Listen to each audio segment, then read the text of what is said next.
안녕하십니까. 지난 시간에 동블레 대표자 및 임원의 해임 방법에 대해서 설명드렸죠. 오늘은 그 해임 절차 또는 해임 사유 설명드릴 건데요. 그 절차와 해임 사유를 설명드리기 전에 그 임기 중단에 대해서 먼저 설명을 드린 다음에 넘어가도록 하겠습니다. 자, 임기 중단 세 가지로 구분해 보았습니다. 우리 동블레 대표자 및 임원의 임기는 공동주택관리법 시행령 제13조 1항에서 임기는 2년으로 정했습니다. 2년. 그런데 오늘 설명드린 내용은 2년의 임기를 채우지 못하고 중단이 된다는 얘기죠. 그 중단되는 사항이 세 가지. 첫 번째는 사퇴, 두 번째는 퇴임, 세 번째는 해임. 이렇게 세 가지로 구분하고 있습니다. 요 세 가지는 중요하게 의사에 따라서 구분을 또 해야 돼요. 의사에 따라서. 자, 의사. 내가 나의 의사 또 남의 의사에 따라서 임기를 중간에 그만둬야 되느냐 아니면 내 의사와 무관하게 그만둬야 되느냐. 그 의사에 따라서 구분할 수 있는데 의사에 따라서 하는 거는 두 가지로 구분됩니다. 자, 사퇴가 있겠고요. 해임이 있겠습니다. 자, 의사와 무관하게 그만둘 사항은 퇴임이 있겠어요. 퇴임. 그런데 여기 나와 있는 사퇴와 해임 두 가지는 의사에 따라서 하는 것은 공통점인데 사퇴는 내 의사예요, 남의 의사예요? 나의 의사예요, 나의 의사. 그죠? 해임은요, 나의 의사는 없는데 남의 의사에 따라서 그만두는 게 해임입니다. 그래서 여기서는 나 스스로 내 의사에 따라서 그만둔다. 그래서 앞에다가 자진 사퇴라고 이렇게 붙였습니다. 해임은요, 자진 해임이 아니죠. 그죠? 남에서 그만두니까 이건 자진 붙이면 안 돼요. 그냥 해임이에요. 자, 퇴임은요, 의사와 무관하게 어떤 법률 규정에 따라서 그만두기 때문에 요거는 그냥 퇴임이 아니고 당연히 퇴임한다. 법률에 규정되어 있기 때문에 나는 당연히 퇴임시키겠다. 당연히 퇴임한다. 이렇게 의사에 따라서 아니면 의사와 무관하게 임기가 중단되는 사유가 두 가지로 구분되겠습니다. 그러면 여기에 있는 이 세 가지에 대해서 구체적으로 자세하게 한번 설명드리겠습니다. 자, 첫 번째는 자진 사퇴. 사퇴는 사퇴인데 누구 의사예요? 의사인데 누구 의사? 나의 의사에 따라서 내가 그냥 그만두는 거예요. 나 몸이 아프니까 그만둘래. 나 회의에 나가기 싫어서 그만둘래. 뭐 어떤 사유에 의해서 나 스스로 내 의사에 따라서 그만둔다 이거죠.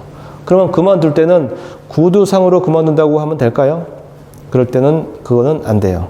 그건 안 되고 서면으로 심사숙고를 해서 고민 많이 해서 그만두란 얘기예요. 구두로 그만두겠다 하는 거는 인정을 않겠다. 요거는 법에 있는 게 아니라 자, 규약에 대부분 그런 내용들이 나오게 됩니다. 머릿속에 있는 것을 말로다가 표출해서 나 그만둘래 했다가 좀 있다가 아니야 나 계속할래 또 그만둘래 계속할래 계속 이러다 보면 아무래도 구성원들이 혼란이 오겠죠. 그래서 너가 그만둘 건지 계속할 건지 말로 하지 말고 서면으로 정식으로 제출해라. 그러면 우리가 빨리 그 즉시 너가 사퇴한 줄 알고 빨리 보궐선거를 할게. 그런 내용이에요. 자, 두 번째는 당연 퇴임인데 요거는 의사에 따라서 의사 관계없이 의사의 관계 없이 그만두게 하는 거예요. 그래서 법률에 해당되면 어떤 법률에 해당되면 내 의사와 무관하게 내가 계속 임기를 계속 가져가고 싶어도 요 시점에서 갑자기 어떤 법률에 내가 법률에 정해져 있기 때문에 그것 때문에 내가 그만두는 게 당연 퇴임입니다. 그럼 어떤 법률이야? 그거는 우리가 동별 대표자 후보자로서 각종 서류 제출 마감일 기준으로 해서 자격 충족했는지 그러면 후보자로 나와. 자격이 상실 사유가 생기면 너는 나오지 마. 그런 조건들이 있죠. 그런 조건에 해당할 때 그런 조건이 법률에 해당할 때 그거는 각종 서류 제출 마감일 기준이었지만 우리가 임기 중간에도 그 사유가 해당하면 안 된다는 거죠. 그래서 그 사유에 만약에 해당되면은 너는 임기 중간이라도 네 의사와는 관계없이 너는 그만둬야 돼 하고서 법률에 정해져 있다는 거죠. 이 법률은 공동주택관리법 제14조 5항에 이런 내용들이 나온다는 얘기죠. 동부대표자 후보자 자격 요건, 결격 사유 구체적으로 잘 나갔죠. 예. 요거에 대한 내용은 앞에 강의를 찾아보시면 되겠습니다. 다음 세 번째가 중요합니다. 해임. 요거는 앞에 설명드렸듯이 자, 의사에 따라서 그만두는 거예요. 어떤 법률의 규정에 따라 그만두는 게 아니고 내 의사에 따라서. 근데 여기 있는 잦은 사퇴와 해임의 차이는 잦은 사퇴는 내 의사 나 그만둘래 하는 거지만 요거는 내 의사는 계속하고 싶은데 남의 의사에 따라서 그만두는 거. 요것을 해임이라고 부르면 돼. 해임. 내 의사에 따라서 그만두게 되면 아무런 지장도 없이 그냥 그만두면 되는데 나는 계속 하고 싶은데 자꾸 남이 나한테 너 동물대표자 너 하지 마라. 어떤 계속 이어나가지 못할 사유가 생겼으니까 너 그만해. 이렇게 이제 강압적으로 하는 경우가 많죠. 그럼 나는 굉장히 억울할 거 아닙니까? 그래서 나의 의사에 반해서 내 의사는 계속 하고 싶은데 남이 자꾸 사퇴를 적용하는 너 그만둬 사퇴를 자꾸 권고한다는 거죠.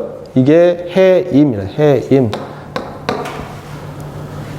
자, 회사에서는 해고라고 부르죠. 해고. 내 의사에 반해서 사용자가 근로자를 너 그만둬 하는 게 해고라고 하는데 이것도 비슷해요.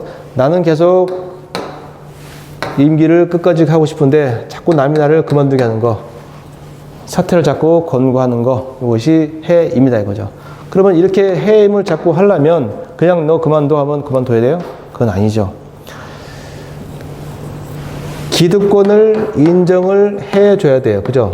따라서 이렇게 해임하려면은 해임 사유가 관리규약에 명시되어 있어야 되고 또 해임 절차도 규약에 명시되어 있어야 합니다. 그렇게 해임 사유와 해임 절차가 있을 때 마지막으로 해임을 하는 방법은 이 법령에 앞에서 배운 이 법령에 따라서 해임을 시키는 거죠. 다음 시간에 배워야 될 게 이 관리규약에 있는 해임 사유가 무엇인지 절차가 무엇인지 요거에 대해서 다음 시간에 설명을 드리려고 해요. 그래서 오늘은 임기 중단에 대해서 간단하게 살펴봤고 해임에 대해서 구체적으로 설명드리기 위해서 이렇게 오늘 미리 밑밥을 깐 겁니다. 자, 오늘도 수고 많이 했습니다. 감사합니다.